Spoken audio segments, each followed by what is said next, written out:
There's nothing like a good cup of coffee to start the day. And today, I'm taking us on a little road trip. It's going to be a little longer video than usual, so I better make this a large. And it's all coming up on Signs of the Pastime. We are visiting a very small town in Pasco County, Florida. Now one wouldn't guess it, but it produced one of baseball's greatest pitchers and personalities. A man that belongs to one of the game's most exclusive fraternities. Today is another beautiful day, and we're talking baseball again.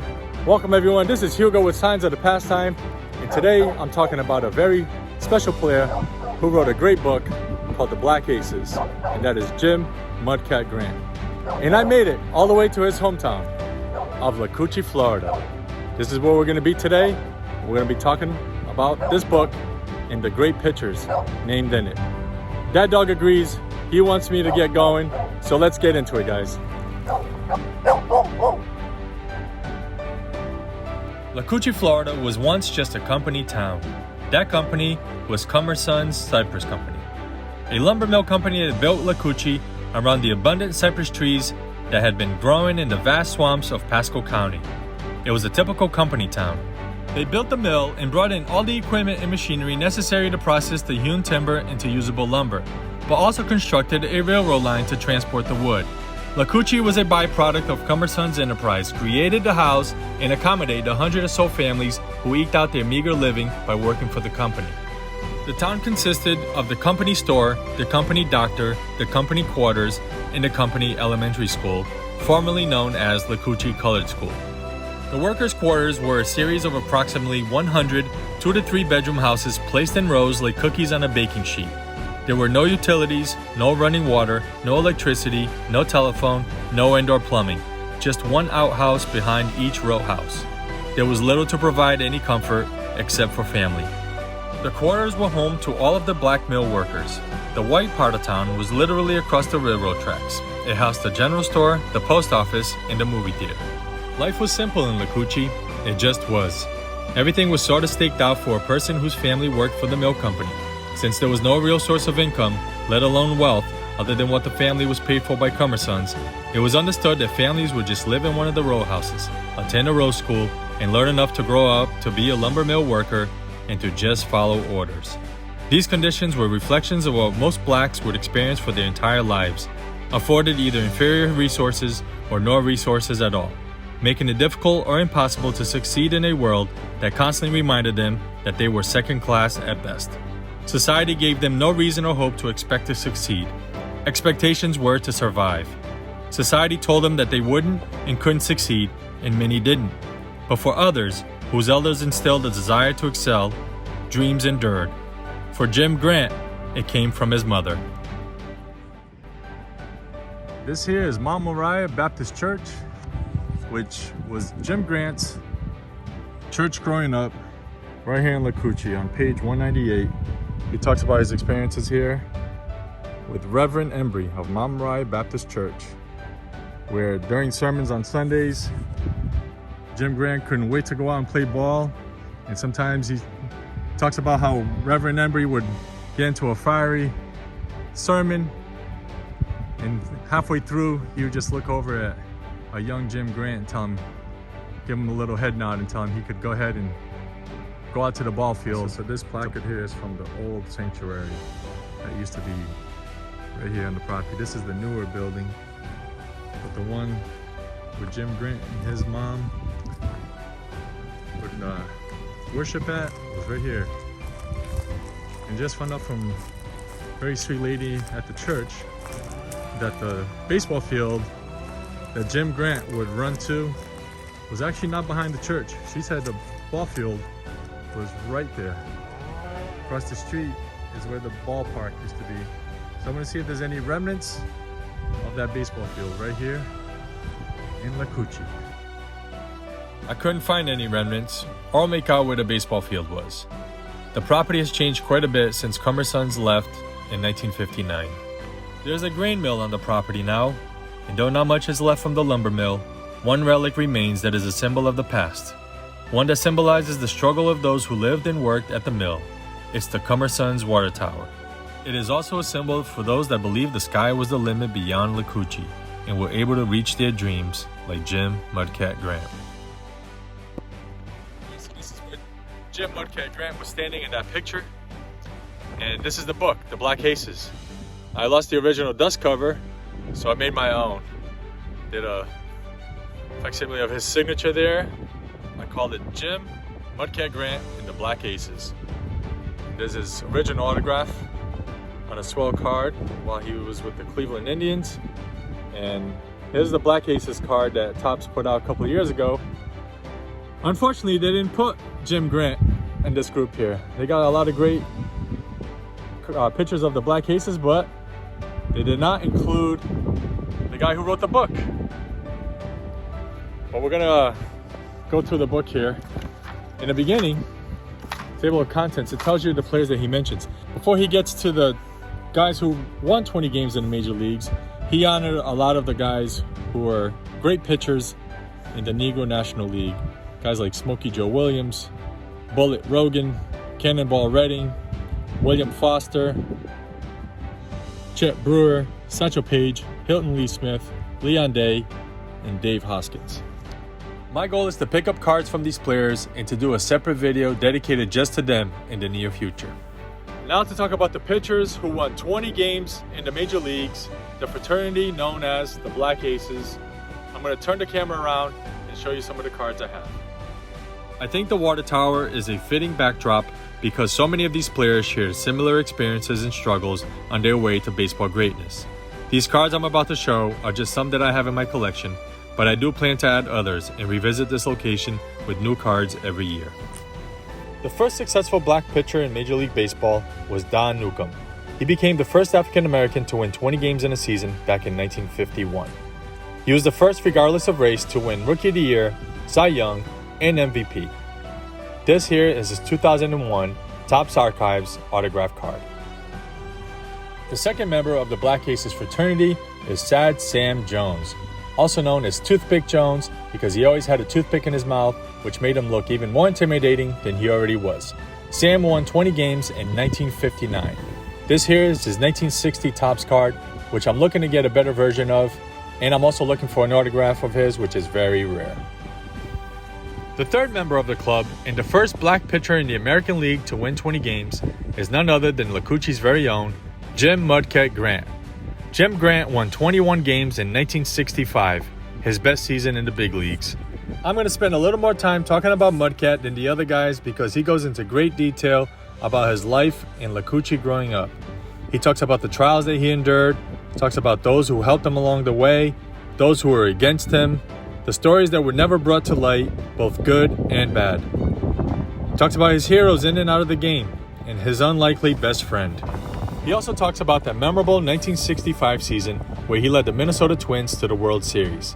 He left his mark in that series, winning 2 games with a remarkable Game 6 performance by hitting a 3-run home run. He would have probably been the World Series MVP, but the Twins lost Game 7 to Sandy Koufax and the Dodgers. Jim Grant steps into the box, gets set, and then rips into the first pitch. It's back, way back for a home run. The Mudcat still is on cloud 9, coming around to score. His 3-run homer builds the lead to 5-0. Mudcat Grant was a very talented man. Not only did he excel on the baseball field, but he was also a great blues singer. He performed with his band, Mudcat and the Kittens, during and after his baseball career. He toured around the world for many years and performed with such greats as Count Basie and Duke Ellington. He also performed on national television programs such as Johnny Carson and Mike Douglas. His professional career was a blend of baseball and the blues. I mean, as a blues singer, come on, you can't get no better than Mudcat Grant, you know. I enjoy that just as much as I do baseball. And I don't tell everybody this, but I made way more money in music than I did in baseball. Jim was also great with the fans. He loved to sign autographs, and I have this 1966 Topps card which he signed through the mail. It shows Jim at the old Metropolitan Stadium, the year that he joined the Black Aces. The fourth member of the club is Bob Gibson. Gibson won 20 games for the first time in 1965. The 2-time Cy Young Award winner had a remarkable 1968 season, which is considered by many to be one of the greatest seasons a pitcher has ever had. I have this 1994 Nabisco card that has been signed by Bob, which is one of my favorite images of him. It features that intimidating follow-through after he released the pitch, where his entire body swung around and it looked like he exploded towards the batter the last second. The fifth member to join the club was Earl Wilson. Earl won 22 games for the Tigers in 1967, and then in 1968, he helped the Tigers win the championship. For Earl, I have his 1969 Topps card. Now, he's another very difficult autograph to find, and I'll be adding more cards of his to my collection this coming year. The sixth member to join the club was Ferguson Jenkins. Fergie first won 20 games in 1967, which set off 6 straight years of winning at least 20 games. In all, he won 20 games in 7 seasons, which is more than any of the Black Aces. For his card, I have this 1999 Fleer Greats of the Game autograph, which shows him pitching for the Cubs, the team he had the most success with. The seventh pitcher to join the club was Al Downing. Al won 20 games for the Dodgers in 1971. He's usually associated with giving up Hank Aaron's 715th home run, but being one of the Black Aces shows you what a great pitcher Al Downing was. I have his 1975 Topps card, which he signed through the mail. That brings us to the eighth member of the club, that is Vida Blue. Vida had a clean sweep in 1971, winning 24 games for the Oakland A's, while winning both the Cy Young and MVP award, becoming the youngest player to do that. I have this 2020 Topps Heritage autograph of Vida Blue on my favorite image of his, which is the 1971 Topps card. That brings us to J.R. Richard, the ninth member of the Black Aces. J.R. won 20 games for the Astros in 1976. A big, intimidating pitcher, he could have been one of the all-time greats had it not been for health issues. I have his 1972 Topps rookie card that has been autographed by JR right in the middle. Mike Norris was the next guy to join the Black Aces. He may not be as well known as the other guys on the list, but in 1980, he won 22 games for the Oakland A's, showing how good of a pitcher he was. I have this 2005 Topps Archives autograph of Mike Norris. The 11th pitcher to join the club was Dwight Doc Gooden, who burst on the scene in 1984, easily winning the Rookie of the Year award. There was no doubt that he would become the newest Black Ace, and sure enough, in 1985, he had a season for the ages, winning 24 games and winning the Cy Young Award as a 20-year-old. I love showing this card. This is a 2021 Topps Stadium Club autograph of Dr. K. The 12th pitcher to join the Black Aces was one of my favorite guys to watch as a kid. That is Dave Stewart, also known as Smoke. Dave Stewart first won 20 games for the Oakland A's in 1987, and he did that in 4 straight seasons, leading them to a championship in the process. One of my favorite cards in my collection is this 1991 Topps Buyback, autographed by Dave Stewart, and has that great image of the death stare of him coming straight at the batter. That brings us to the last guy mentioned in the book, and the 13th pitcher to join the club, and that is Dontrelle Willis. D-Train was one of the funnest guys to watch while he was in the league. In 2003, he won the Rookie of the Year and led the Marlins to a championship. And in 2005, with 22 wins, he became one of the Black Aces. This 2021 Topps autograph of Dontrelle is one of the funnest cards that shows his iconic windup. When the book was released in 2006, there were 13 Black Aces at the time. Since then, 2 more pitchers have joined the club. The first was in 2010, and that is CC Sabathia with the New York Yankees. He won 21 games in 2010, a year after he led the Yankees to a championship. It was just a matter of time before Sabathia would join this exclusive club. And the other and last guy to join the Black Aces was David Price. He did it in 2012 with the Tampa Bay Rays, winning the Cy Young with exactly 20 wins. This rounds out the 15 pitchers that are part of the Black Aces fraternity. There you have it, guys. That is Jim Mudcat Grant and the Black Aces. I hope many more pitchers will join the fraternity and win 20 games in the major leagues, which is a great accomplishment for any pitcher. But with these guys and their story and their history, it just makes it so special to honor these guys as great, legendary major league pitchers. And I'm sure that Jim Grant's story and success in the big leagues inspired a lot of young boys to pursue baseball and to dream big. No matter where they were from, what they look like, that they too, if they dream big and work hard, they could go all the way to the top and be a star in Major League Baseball. So that does it, guys. From the hometown of Jim Mudcat Grant, Lacoochee, Florida, I say thank you for watching. I hope you enjoyed this video. And until next time, take care.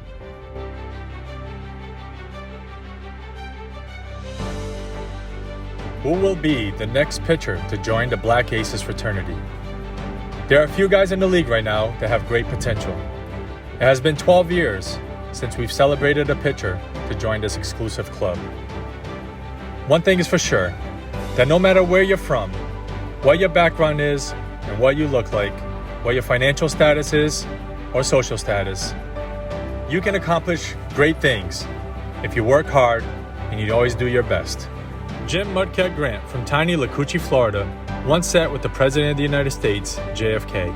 They talked about the conditions in Lacoochee. And what came out of that is this school here that remains all these years later. Remember to always dream big and reach for the sky.